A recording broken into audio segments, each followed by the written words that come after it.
es bueno. Los que ya llevan mucho tiempo con nosotros, pues me la habrán escuchado predicar más de una vez, y más de dos, y más de tres.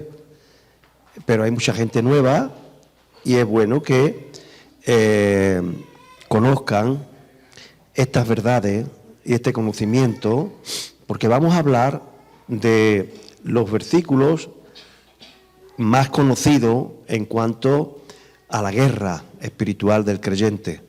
Por eso es que le hemos titulado a esta palabra el legionario romano, creo que se llama así, ahí está, el legionario romano. El Señor hablaba en parábola y los apóstoles también. Y el apóstol Pablo es como una parábola que él saca del legionario romano, de la legión romana, para hablarnos de misterios y conocimiento sobre la guerra y el mundo espiritual. Vamos a leerlo y luego comenzaremos a hablar un poquito, dándole el enfoque que el Señor quiera. Nunca lo enfocamos de la misma manera. Vamos a leerlo. Efesios capítulo 6, verso 10 hasta el 19. Por lo demás, hermanos míos, wow, hermanos míos, con cuánto cariño el apóstol Pablo está hablando ahí. Fortaleceos en el Señor y en el poder de su fuerza. Es el deseo de Dios, es el deseo del Espíritu Santo que nosotros como hijos de Él aprendamos. Estamos hablando mucho últimamente sobre la paternidad que recibimos en Cristo Jesús. Cuando una persona recibe a Cristo Jesús, si lo hace de todo corazón, inmediatamente pasa de ser criatura de Dios a hijo de Dios. Se nos enseñó mal cuando nos dijeron que todos somos hijos de Dios, toda la humanidad, y no. Toda la humanidad es criatura de Dios, pero hijo de Dios solo es aquel que es engendrado por Él, a través del Evangelio, a través de Jesús. Cuando esto lo hace una persona de todo corazón y hay una sinceridad dentro de él, pasa de ser criatura de Dios a hijo genético de Dios. Y cuando somos hijos, inmediatamente, en la vida natural, cuando nace un hijo, nace con unos derechos. Hasta la Organización de Naciones Unidas habla de los derechos de los hijos y de los derechos de los niños. Cuando una persona nace, Beatriz va a parir dentro de muy poquito, y esa niña va a nacer y ya nace con unos derechos. No tiene que hacer nada para ganarse esos derechos. Tiene derecho a que su padre trabaje para mantenerla. Tiene derecho también que su madre trabaje, uno o los dos, según ellos se organicen, para proporcionarle a ella todo lo que necesita. Tiene derecho a ser alimentada, tiene derecho a la herencia de sus padres, tiene derecho a que le busquen un colegio, tienen derecho a la educación. Los hijos tenemos derechos a usar el nombre, las propiedades, somos herederos por derechos, pero también, que de esto no se habla tanto, los hijos tienen responsabilidades de hijos. Y últimamente, en nuestra sociedad, se olvida un poquito ese tema, ¿vale? En la vida cristiana sucede lo mismo. Cuando nacemos en Cristo Jesús, nacemos con muchos derechos, que Dios nos los da, derechos que Él le da a sus hijos. Pero también tenemos responsabilidades que nuestro Padre ha puesto en nuestras manos. Y una de estas responsabilidades es esta. Por lo demás, hermanos míos, fortaleceos en el Señor y en el poder de su fuerza. Eso es una responsabilidad. Lo que pasa es que los hijos evaden muchas veces sus responsabilidades. Solo exigen derechos y evaden sus responsabilidades. En la vida cristiana a veces sucede lo mismo. tenemos nuestros derechos, pero evadimos nuestras responsabilidades.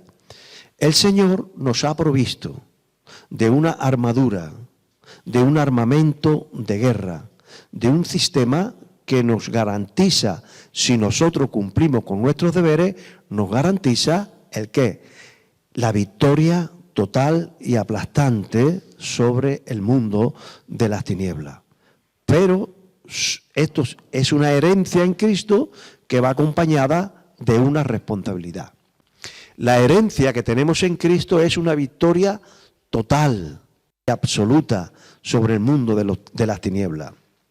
La Biblia habla, porque vamos a hablar un poquito, sobre el sistema que gobierna el mundo de las tinieblas y sobre las estructuras del mundo de las tinieblas. Y sobre todo habla la Biblia habla de 4 rangos demoníacos. Todo eso lo vamos a ver en esta lectura, poquito a poco. Pero primero quiero hablarte de el derecho que se te ha concedido en este asunto y la responsabilidad también. Yo sé que mis enseñanzas y mis predicaciones son muy rotundas y muy con el dedo, que pone el dedo en la llaga, pero es lo que el Señor me ha dado. Yo siempre predico sobre la gracia y a la vez sobre la responsabilidad que tenemos. El Señor Jesús, por ti y por mí, se enfrentó a las tinieblas y Él triunfó por completo. Él no venció un 80, un 90% a las tinieblas, no, Él venció el 100%. Él venció el 100%. Y como hijo, tú tienes esa herencia. La victoria de Cristo sobre las tinieblas es tu herencia. Tú heredas eso. Lo heredas sencillamente por ser hijo, por haber tenido en Cristo Jesús la paternidad del Padre. Y eso todo el mundo lo aplaude y tiene que ser así, porque es nuestro regalo, nuestra herencia, una de nuestras herencias. Pero no podemos olvidar que a la vez se nos ha dado una responsabilidad. Si no cumples con tu responsabilidad, no vas a disfrutar tu herencia. Por lo demás, hermanos míos, fortaleceos en el Señor y en el poder de su fuerza. Hoy vamos a analizar el porqué de esta responsabilidad. Date cuenta que no dice que el Señor te va a fortalecer. No dice que el pastor va a orar por ti para que tú seas fortalecido. ¿Qué dice? Fortaleceos en el Señor. Es tu responsabilidad, Pilar. Tú tienes que fortalecerte en el Señor. Y tienes que aprender a fortalecerte en el Señor. Y a fortalecerte en el poder de su fuerza. Es una responsabilidad que se nos da como hijos que somos de Él. Y en esta mañana vamos a hablar del porqué de esta responsabilidad. Y vamos a hablar del para qué de esta responsabilidad. Y vamos a hablar del cómo de esta responsabilidad. Y todo eso está ahí, en Efesios capítulo 6, verso 10 al verso 19. Ahí vamos a hablar del cómo, del por qué y del qué es. ¿Cómo puedo yo desarrollar esa responsabilidad? Porque Jesús se enfrentó a los poderes del infierno. Según esta lectura de hoy que vamos a analizar, hay 4 rangos de niveles en el mundo de las tinieblas. Están los príncipes, están las potestades, están los gobernadores y están las huestes. Príncipes, potestades, gobernadores y huestes.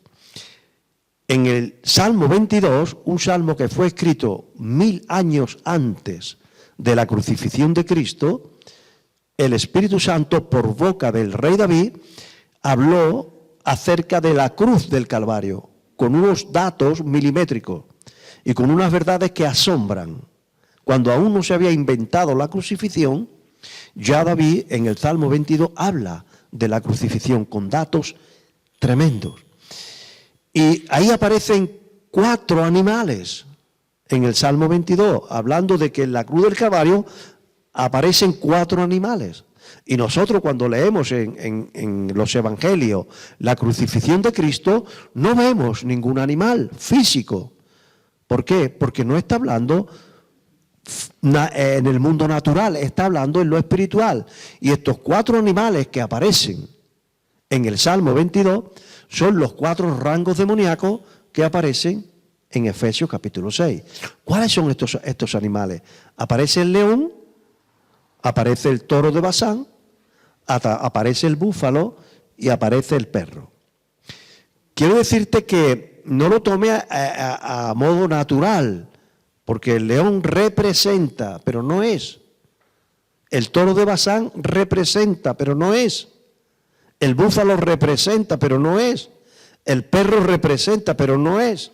Para que no te lo tomes literalmente y no vayas por ahí diciendo que el pastor Rafael dice que los perros son demonios. No, los perros son unas excelentes criaturas y de los cuales tenemos que aprender muchísimo, ¿vale? Y cuando uno le coge cariño a un perrito, eso es una maravilla. Yo no estoy hablando en el término natural, ¿vale? Pero aparecen estos 4 animales: el león, que es el príncipe, que aparece en Efesios 6, el toro de Basán, que es la potestad, el búfalo, que es el gobernador, y el perro, que es el demonio de a pie. Los perros son el ejército, las huestes. Huestes es ejército en son de guerra. Son los demonios de más bajo rango, bajo nivel, que está a las órdenes y organizado por un gobernador de las tinieblas, el cual sigue las directrices de una cabeza que hay arriba, que es el principado y la potestad. Por eso es que principado y potestad, los dos juntos, aparecen muchas veces en el Nuevo Testamento. Aparecen 8 o 10 veces. El principado y potestad siempre van juntos, porque es como un matrimonio. Estoy hablando siempre metafóricamente, es como un matrimonio. El príncipe siempre necesita una potestad demoníaca, y la potestad siempre está al servicio de un príncipe. Es el león, el príncipe demoníaco, es el toro de Basán, que es la entidad demoníaca, la potestad. Debajo está el gobernador, que es el búfalo, y al final están los perros, que son los que ellos mandan para hacer el trabajo a pie de tierra. Es el que realmente el contacto con los humanos no lo tiene el león, ni lo tiene el toro de Basán, ni el búfalo, sino los demonios de a pie. Pero siempre ellos están organizados por los gobernadores que siguen las directrices del principado y de la potestad. Un poquito para introducir, ¿vale? ¿Qué es un principado? Es una entidad demoníaca que se sienta en un trono, en las regiones celestiales, dice el apóstol Pablo, en las regiones celestiales. Toda ciudad, toda región, toda nación, todo continente tiene un trono demoníaco. Pero ese trono demoníaco, donde se sienta un príncipe demoníaco, no tiene ninguna autoridad si no está a su servicio la potestad. Potestad, ya sabéis, por muchas veces, que significa el derecho legal para ejercer autoridad. Los demonios necesitan un pie legal para ejercer dominio. Ellos no tienen ningún dominio. Ellos no tienen autoridad ninguna. Ellos tienen que robar la autoridad de quien la tiene. Y quien la tiene en la tierra son los seres humanos. Entonces, la potestad demoníaca es la que se encarga de nutrir los derechos legales al príncipe para que se mantenga firme. Cuando la potestad no consigue que la gente ministre en pecado, el trono demoníaco se tambalea. No sé si usted lo está entendiendo. Vamos a hablar de Jaén Capital, por ejemplo. En Jaén Capital hay un príncipe demoníaco que reina. Pero ese príncipe no tendría poder si no hay una potestad que continuamente está haciendo que la gente del lugar se comporten pecaminosamente en cuanto al pecado típico de ese trono.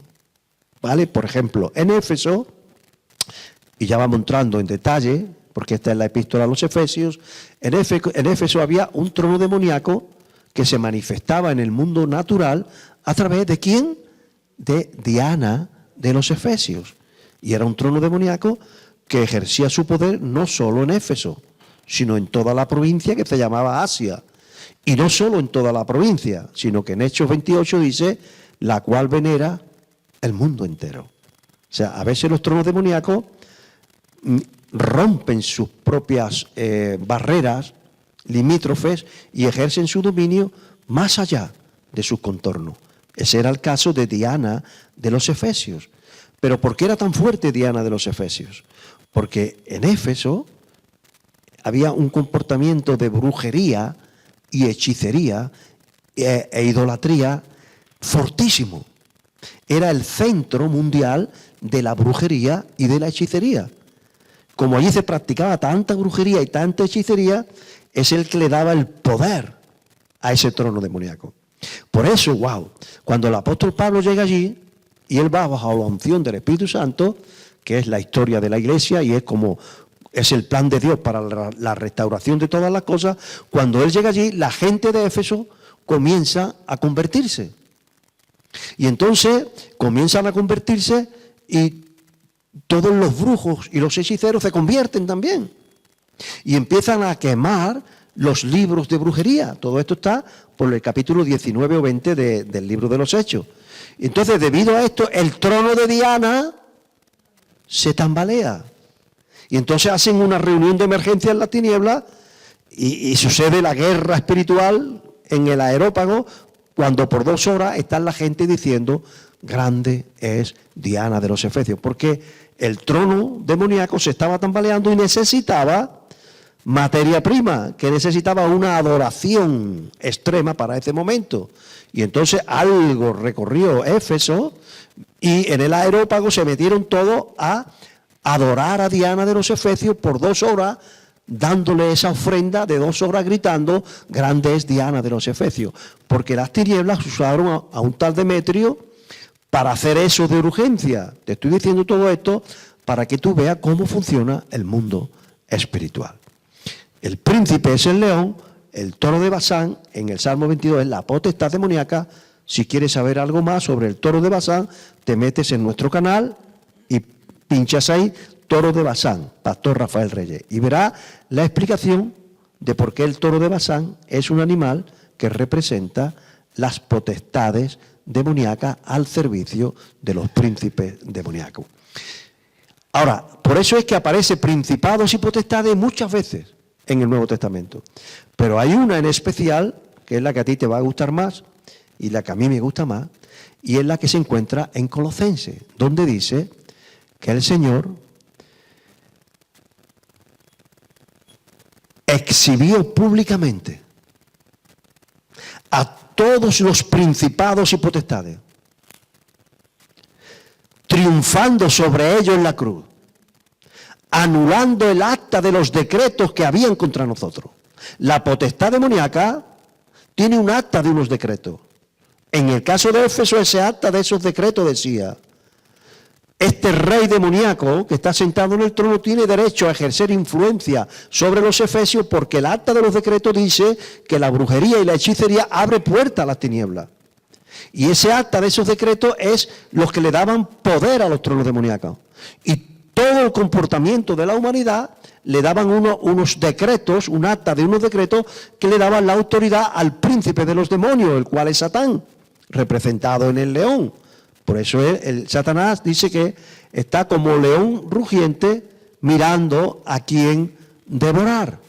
Ahora, dice la Biblia que cuando Jesús muere en la cruz del Calvario, escucha esto que te va a gustar, cuando Jesús muere en la cruz del Calvario, como Él ha sido coronado del comportamiento pecaminoso de toda la humanidad, de todos los tiempos, y ha pagado el precio en la cruz del Calvario, le ha quitado los derechos legales que la potestad le daba al trono demoníaca. Y dice que anulando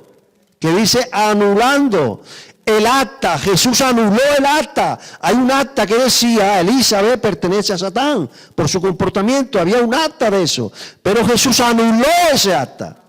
Y el acta que hablaba en contra de Beatriz, en contra de la hermana, en contra de Julio, por causa de nuestro comportamiento, Jesús anuló el acta de los decretos que habían contra nosotros, que nos eran contrarias. Debido a ese anulamiento, despojó ¿a quién? A principados y a potestades. ¿Qué significa despojar? Cuando hay guerra, el que gana la guerra, ¿qué se lleva? el botín de la guerra, el tesoro de la guerra. El vencedor se lleva el botín. Jesús se enfrentó a principados y a potestades y triunfó sobre ellos. Y entonces se llevó el botín. ¿Sabe cuál era el botín?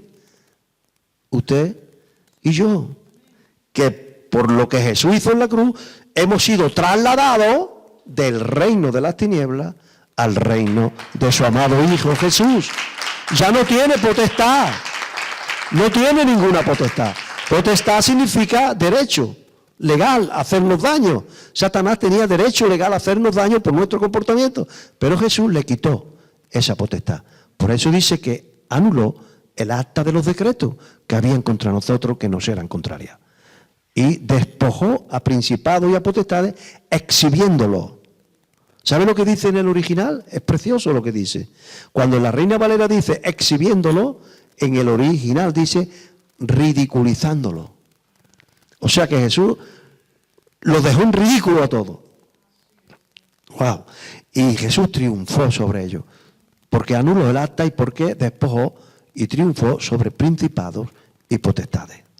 Al pisar la cabeza, todo esto está en Génesis capítulo 3, donde dice que un hijo de Eva, un descendiente directo, un hijo de una mujer, no hijo sino descendiente, te pisaría la cabeza. Y eso es lo que hizo Jesús. Le pisó la cabeza a toda la estructura diabólica. Pisó a principados y a potestades. Y entonces los gobernadores se quedaron flacos. Y los demonios de a pie se quedaron flacos, a tal manera que cualquiera de nosotros, si andamos correctamente, en el nombre de Jesús, podemos echar fuera demonios. Porque toda potestad, que dijo Jesús antes de ascender, toda potestad me es dada. ¿Dónde? En los cielos y en la tierra. El único que tiene ahora la autoridad legal es Jesús. ¿Y sabe qué ha hecho con esa autoridad? Delegarla en nosotros. ¡Wow! O sea, nosotros hemos sido trasladados del reino de las tinieblas al reino de la luz y encima tenemos la autoridad legal en su nombre para destruir el mundo de las tinieblas y para echar fuera demonios. ¡Wow! Por eso es que ahí en Efesios capítulo 6 nos habla de esos 4 rangos. Y ahora, todo esto es su herencia. Como te estoy introduciendo al tema para decirte que todo esto es tu herencia y tú es tuya, Stephanie, es tuya. Esa conquista, ese poder, esa potestad, ese dominio es tuyo, pero va acompañada de tu responsabilidad para que tú puedas tener dominio sobre el mundo de las tinieblas, para que tú puedas andar por encima de ellos, para que tú estés arriba y no abajo, para que tú estés fuerte y ellos débiles, para que tú puedas despojar, para que tú puedas traer gente, quitársela del mundo de las tinieblas, traerla al reino de la luz, para que tú puedas andar en triunfo. Dios te ha dado 2 cosas. Una, esa herencia, que es esa conquista, pero a la vez una responsabilidad. ¿Ves? Todo esto te lo he dicho para llevarte a tu responsabilidad. ¿Cuál es mi responsabilidad? Fortalecerme en el Señor y en el poder de su fuerza. Yo tengo que fortalecerme. Lidia tiene que fortalecerse. Eli tiene que fortalecerse. Cada uno de nosotros tiene que aprender a fortalecerse en el Señor. ¿Y por qué? Ahí está escondido todo. ¿Y para qué? Ahí está escondido. ¿Y cómo? Ahí está escondido. ¿Y qué es fortalecerse en el Señor? Ahí está. Todo. ¿Por dónde quiere que empecemos? ¿Por el cómo? ¿Por el para qué? ¿Por el por qué? Como no sé si dará tiempo, porque ya llevamos 25 minutos, vamos a ir directamente al cómo. Y luego hablaremos de... Porque es una parábola. Por eso habla del legionario romano. Es una parábola que Pablo se inspira en la legión romana. Y fortalecerse en el Señor es sinónimo a vestirse de toda armadura. O sea, que hay una armadura que Dios te ha dado, es tuya, es un regalo, es un derecho de hijo. La tiene ahí para ti, la armadura. Pero tú tienes que hacer uso de ella. Y antes de hablarte de esa armadura, te voy a decir el cómo, porque eso está en el verso 18, pero no vamos a ponerlo, sino que lo vamos a leer entero y seguimos. Ahí está. Por lo demás, hermanos míos, fortaleceos en el Señor y en el poder de su fuerza. Vestíos. Fortalecerte es igual a vestirse. Vestíos de toda la armadura de Dios, de toda. Porque el diablo va a atacarte. Pero hay una herencia para ti, una armadura invencible. Una armadura que nadie puede quebrantarla. Pero si tú te vistes con ella, no olvides, una cosa es la gracia que se te ha dado, la herencia, y otra cosa es tu responsabilidad. La gracia es para ti, la herencia es tuya, pero la responsabilidad también. Y no puedes eludir ninguna de las dos. Vestíos de toda la armadura de Dios. ¿Para qué? Para que podáis estar firme contra las acechanzas del diablo. Para que podáis estar firme contra las acechanzas del diablo. Porque no tenemos, muy bien, porque no tenemos lucha contra sangre y carne. Si nuestra lucha fuera contra sangre y carne, Pablo te hubiese dicho, vete a un gimnasio y ponte unos bíceps como los míos, que no vale para nada, pero bueno. No, nuestra lucha no es contra carne y sangre, ni contra la suegra tampoco, tampoco, ni contra la consuegra, tampoco, tampoco. ¿Contra qué nuestra lucha? Mira, sino contra principados, contra potestades, contra los gobernadores de las tinieblas, contra huestes espirituales de maldad en las regiones celestes. El león, el toro de Basán, el búfalo y el perro. Representan, no lo son. Los perrillos no son demonios, son animales preciosos. Quiero que lo entienda bien. Representan. Si nos metiéramos a estudiar, entenderíamos por qué. Pero vamos adelante. Verso 13. Por tanto, Pablo escribía como nadie, buenísimo, para transmitirnos el mensaje. El mensaje.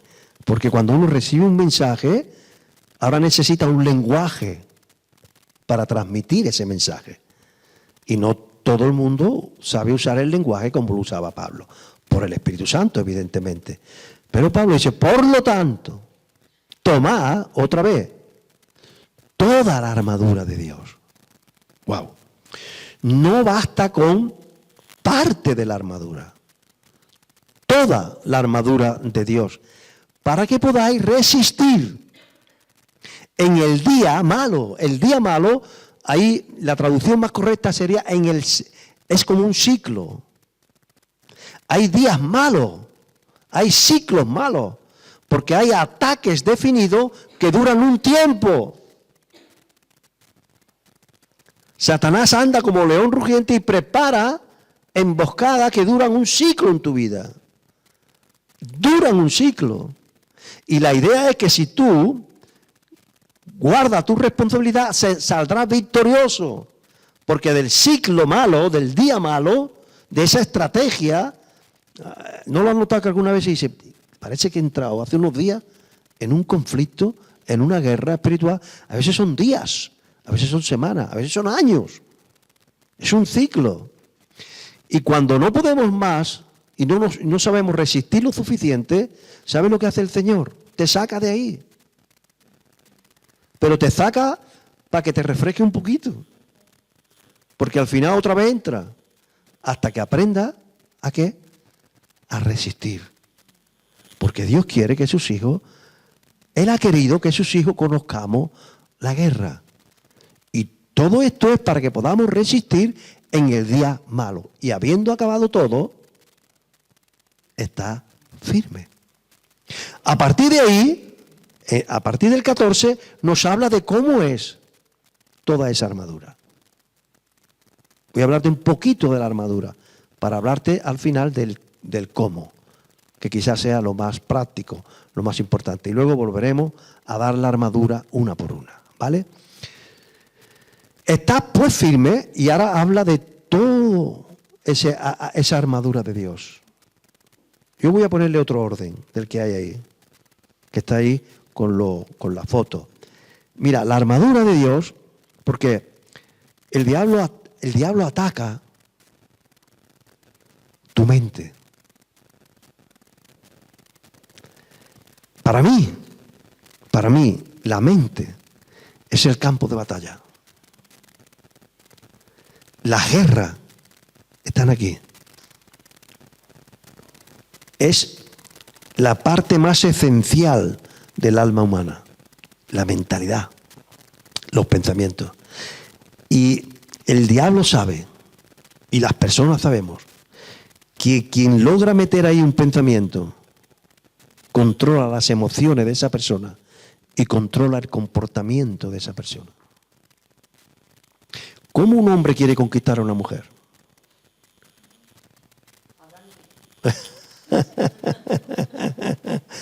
Un hombre, si sabe hablar, aunque sea un poquito feo, ¿verdad? Si es guapo, mejor. Si es guapo, la mujer dice, háblame, háblame, háblame, soy toda oreja para ti. Y lo que se siembra aquí, baja las emociones y baja el comportamiento. Y el diablo sabe eso. ¿Cómo atacó a Eva? Él fue el primer gran seductor de la historia. La sedujo. ¿Cómo llegó al corazón de Eva? No llegó al corazón de Eva, sino fue a través de sus palabras. Mira, ¿qué es el Evangelio? ¿Cómo nosotros vamos conquistando el mundo? ¿Llevando qué? El Evangelio. ¿Y qué es el Evangelio? El Evangelio no es otra cosa que una noticia. ¡Wow! No una noticia cualquiera, sino una buena noticia. Imagínate esto. Cuando tú llevas el Evangelio, lo que estás llevando es una noticia buena. Es la noticia buena de Dios. Y la gente que se abren a esa buena noticia, el reino de Dios llega a su vida. ¿Cómo llega el reino de Dios a su vida? A través de una noticia. ¿Cuál es la buena noticia? Que tus pecados te han condenado, pero Dios te regala la salvación en Cristo Jesús. Si una persona acepta eso, ¡wow!, el reino de Dios entra en su vida. Por eso es que el diablo ataca tu mente. Tu mente. Pero Dios ha dejado una parte de la armadura que protege tu mente. Esa es tu herencia. Dios te regala una cosa que se llama el yelmo de la salvación. Y está puesto para proteger tu mente. Vamos a verlo. Número 1. La foto número 1. Ahí va a aparecer el yelmo de la salvación. Es una metáfora. No venga la gente el domingo que viene con los cascos y el cepillo de barrer al revés. No, es una metáfora. En el mundo espiritual existe un yelmo que te protege la mente. Tú tienes que aprender, porque mira que el yelmo tiene aquí, ¿qué tapa esa parte? La oreja. Wow. La oreja. ¿Por qué? Porque ahí es donde entran los pensamientos. Y tú tienes que saber a quién te abre, a quién te cierra. Si tú te abres donde no debes, ese fue el problema de Eva. Y Dios nos ha dado el yelmo de la salvación para proteger nuestra mente de pensamientos inicuos. ¿Y sabe qué? Tú no tienes que ir por la calle o no tienes que ir con los dedos ahí. No. Es espiritual. Porque una cosa es oír y otra cosa es escuchar. Son dos cosas diferentes. Oír no te va a hacer daño, pero escuchar sí. Porque cuando tú escuchas, las palabras, Jesús dijo, mis palabras son ¿qué? Espíritu. Mis palabras son espíritu. Mira, ayer estuvimos dando en el estudio a los hombres que el ser humano es un diseño del cielo. El ser humano es un espíritu. Lo que pasa que el ser humano no es un espíritu que va por ahí vagando, sino es un espíritu que está amalgamado en un alma y no se pueden separar hasta el día de la muerte. Y ese espíritu amalgamado en ese alma está sujeto a un cuerpo. Cuando una persona se encuentra con otra, un espíritu se encuentra con otro espíritu. Y un alma se encuentra con otra alma. Y un cuerpo se encuentra con otro cuerpo. Porque los tres son uno. ¿Cómo se comunica mi espíritu con el espíritu de Beatriz? Yo soy un espíritu. Yo soy un alma, yo soy un cuerpo. Beatriz también. Y yo puedo ir con un espíritu bueno o un espíritu malo. Yo puedo ir, como habla el mundo, con buenas intenciones o con malas intenciones. Pero ¿y cómo mi espíritu se comunica? A través de mi alma.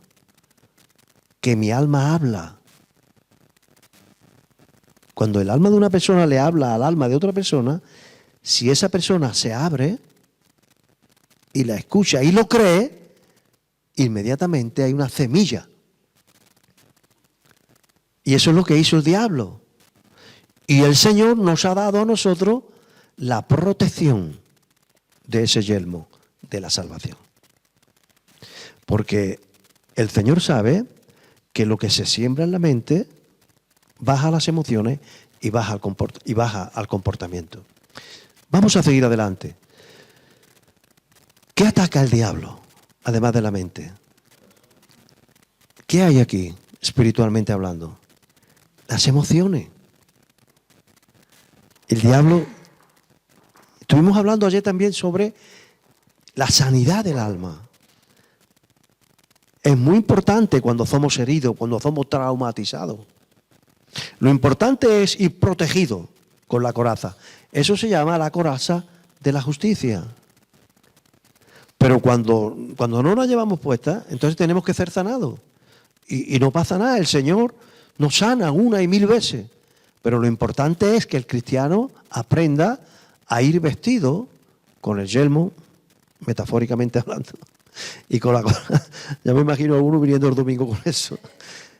Con la coraza de justicia. Y Pablo lo vio y el Espíritu le habló y lo vio en el legionario romano. Todo esto es lo que llevaba el legionario romano. Y la legión romana conquistaron el mundo. Porque los romanos cuidaban mucho a sus legionarios. Seguimos adelante. Mira, ¿qué otra cosa hay ahí en el legionario romano? ¿Sabes lo que es eso? No estoy hablando ahora de la espada, sino de la herramienta donde va la espada. ¿Cómo se llama? Ceñido vuestros lomos con la verdad. Ahí está hablando de la voluntad, la fuerza. Cíñete como varón tus lomos, le dijo Dios a Job. Yo te preguntaré y tú me responderás. El ceñidor, en esa metáfora, es símbolo del poder de la voluntad del ser humano. Y es muy importante ir siempre con la verdad, porque la mentira te va a inclinar, la verdad te va a estar erguido. Y en esa verdad, ceñido vuestros lomos con la verdad, es donde va la espada. ¿Qué es la espada? La palabra de Dios. Pero si no hay cinturón, no hay espada. Porque la espada sale de la verdad. Baja más abajo. ¿Qué lleva? Ahí tiene. ¿Qué es esto? Esto es el calzado, ¿qué ha dicho? La sandalia. ¿Es una sandalia? Claro. Claro. Es un calzado. Calzado los pies con el apresto del Evangelio de la paz. ¿Sabe de qué habla esto? De que el cristiano tiene que saber bien cuál es el camino que Dios ha preparado para ti. Por eso, ella ha dicho andalia, ¿no? ¿Ha dicho andalia? La sandalia. Andalia viene de andar. No va mal encaminada. ¿Y calzado viene de qué? De calzada. ¿Sabes lo que eran las calzadas? ¿Sabes quién inventó las calzadas? Las calzadas romanas. Ponme la foto 5. ¿Sabe por qué el ejército de Roma conquistó el mundo? Porque cuidó dos cosas. Bajo pena de muerte. Roma mandaba una legión quien no respetara estas dos cosas. Pero una legión y masacraba. Una o dos o tres, tenía 25 legiones en el mundo. Dos cosas. El legionario y las calzadas. ¿Aparece ahí? Eso es una calzada romana que todavía existen. Porque los romanos, todo el imperio romano lo llenaron de calzadas, que eran caminos. Para que si había problema, por ahí iban las legiones. Y si alguien tocaba una calzada,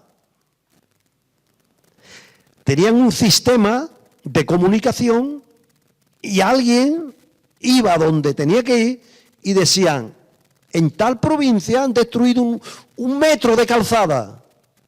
Mandaban una legión, aunque tardasen semanas en llegar, pero cuando llegaba, crucificaban medio pueblo por haber tocado una calzada, porque la calzada era el sistema para tener controlado el imperio. Si alguien tocaba a un legionario romano, sucedía lo mismo. La gente respetaban, por eso era un imperium, porque imperio viene de imperium, que significa autoridad militar. Aquí se hace lo que dice César, sí o sí. Y así conquistó el mundo, por el respeto que le tenían al legionario romano y por el respeto que le tenía al sistema de comunicación. Era muy importante la calzada romana. ¿Qué significa todo esto? Lo recibió, fue una metáfora que recibió el apóstol Pablo. ¿Qué es esto? Dios ha preparado camino para ti. Y tú tienes que aceptar ese camino. Tienes que aceptar tu destino.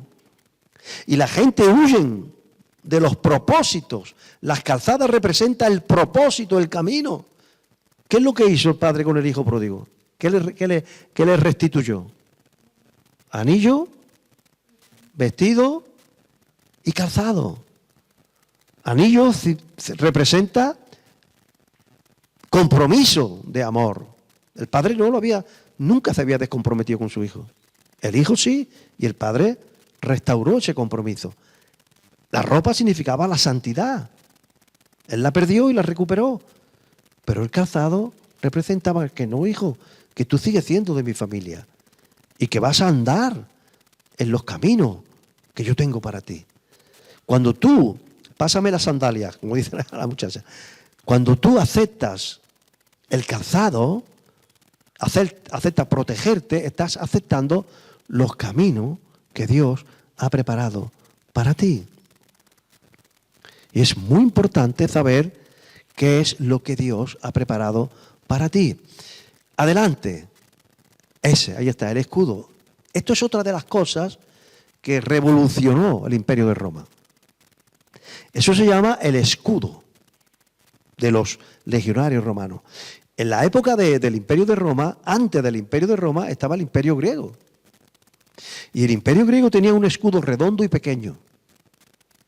Y tenía una espada bien larga. Un escudo pequeño y una espada bien larga. Y un ingeniero militar romano dijo, no me gusta esto. Mejor un escudo grande. Inventó ese escudo, que era más o menos como el hombre de alto. Y el centurión o el legionario romano, con ese escudo se cubría entero. Y la espada era pequeñita, pero de doble filo. Y el escudo, Pablo en su parábola dice que es el escudo de la fe, con que podemos apagar todos los dardos de fuego del maligno, con el escudo de la fe. Ahora, no vaya a ponérmelo todavía, ¿vale? Hay una cosa que inventaron los romanos, que revolucionó la milicia, la guerra, y era la tortuga romana. No tortura, tortuga. Alguna vez he intentado tortuga. Y el centurión o el gobernador daba la orden y decía, ahora la tortuga, en el campo de batalla. Eso es, en formación tortuga. ¿Sabe lo que es? Esto es.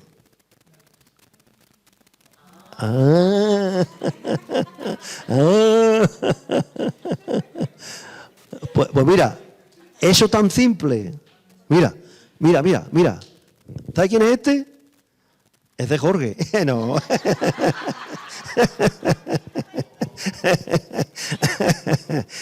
Escuche, eso revolucionó la milicia. Porque ellos atacaban así y entre los huequitos que quedaban, cuando el otro llegaba, el enemigo llegaba, a palo, y no hacía nada. No le hacía nada. Y entonces ellos hacían así, y cada vez que hacía así, moría uno. Cuando por alguna vez unos caían, habían unos preparados que corrían y se ponían en el lugar del que había caído. Esto lo llamaban la tortuga romana. Y esto revolucionó la milicia. ¿Sabe qué es eso en el mundo espiritual? Mira, cada uno de nosotros tiene una medida de fe. Pero cuando la juntamos, no se suma. Es exponencial. Es una potencia. ¿Sabe la diferencia entre, a ver si digo bien la palabra, aritmética y qué era el otro?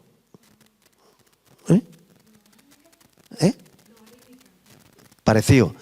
Pero escuche, no es en el mundo espiritual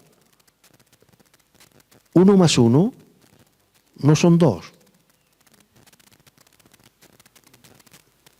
Son 10. Porque no es 3 más 3, sino 3 por 3. Si yo uno mi medida de fe a la tuya, no se suma, se multiplica exponencialmente. ¿No te acuerdas de 3 y arriba ponían un 2? 3 al cubo o al cuadrado. No son 3 más 3, son 3 por 3. En el mundo espiritual sucede lo mismo. Eso es la vida en el redil, en la iglesia. Por eso el diablo ataca tanto el redil de la iglesia. Porque si logramos en unanimidad unir nuestros escudos de fe, ¡buah!, es exponencial, ¡buf!, se multiplica geométricamente. Es un boom en el mundo espiritual. Y se hicieron invencibles. Si conseguimos eso, unir nuestra fe, entonces hay protección. Uno solo, ahí. Pero todos unidos consiguieron hacer la tortuga. ¿Cómo es, Vicente? Formación en tortuga. Ese es el sistema del mundo espiritual. Ese es el sistema de la Legión Romana. Nos queda muy poquito, 5 minutos, para hablarte de cómo podemos hacer todo esto. ¿Cómo? Ponme el verso 18. 6:18. No hay otra manera. ¿Cómo yo puedo protegerme? ¿Cómo yo puedo tener el yelmo? ¿Cómo puedo tener la coraza? ¿Cómo puedo tener el cinturón? ¿Cómo puedo tener mi escudo? ¿Cómo puedo unirme al escudo de mi hermano? ¿Cómo? No hay otra manera. Orando en todo tiempo. Con toda oración y súplica en el Espíritu. y velando en ello. No puede ser. Si tú no tienes vida de oración, no tienes un plus en tu protección. Dios te ha dado una responsabilidad. Dios te ha dado las herramientas. Dios te ha dado las formas, te ha dado el conocimiento. Ayer estuvimos hablando también en que el conocimiento no te hace sabio. Como no estaban las mujeres, lo voy a repetir. Escúchame, el conocimiento no te hace un hombre sabio, ni un hombre o una mujer inteligente. Porque la sabiduría consiste en aplicar bien el conocimiento. Y la inteligencia consiste en elegir bien. Tener conocimiento para elegir bien. Si tú tienes conocimiento, no lo aplicas y no escoges bien las miles de decisiones que hay que tomar en la vida, tú estás lleno de conocimiento, pero eres necio, porque no aplicas esa sabiduría. Orando en todo tiempo, es la manera de aplicar todo esto. Orando en todo tiempo, con toda oración y súplica en el Espíritu, y velando en ello con toda perseverancia. Y súplica por todos los santos. Mira, eso es vital. La relación, eso es tan... Hermano, y las cosas más difíciles en esta vida, una de las cosas más complicadas en esta vida, es las relaciones humanas. Eso es dificilísimo. Porque cada persona es un mundo. Cada persona tiene su mentalidad. Cada persona tiene su manera de ver el bien y el mal. Cada persona tiene su forma de entender cómo se resuelve un problema. Cada persona es un mundo y dos personas pueden estar discutiendo y es imposible que vean la cosa igual. Porque tienen sus propias convicciones. Las relaciones humanas son complicadísimas. Complicadísimas. Pero suaviza mucho. Porque en el redil la relación humana es complicada. Igual que afuera o más. ¿Sabe por qué? Porque la vida cristiana en una iglesia es muy intensa. Son muchos días que nos vemos. Son muchas actividades que hacemos juntos. Son muchos roces. Son muchas conversaciones. Son muchas cosas que se escapan. Es muy difícil la relación humana en el saco pastoril. Muy complicada. Pero orar unos por los otros suaviza mucho. Porque a lo mejor no vamos a conseguir ver la cosa de la misma manera. Pero si oramos unos por los otros, llegamos a amarnos. Wow. Cuando nos amamos, eso cubre multitud de pecados. El amor, por eso es tan importante orar unos por los otros. Porque si yo discuto con Stephanie, porque ha llegado tarde la grabación de la radio, y a lo mejor me ha faltado tacto, y le he puesto mala cara, no ha pasado nunca, ¿no? Todavía, ¿no?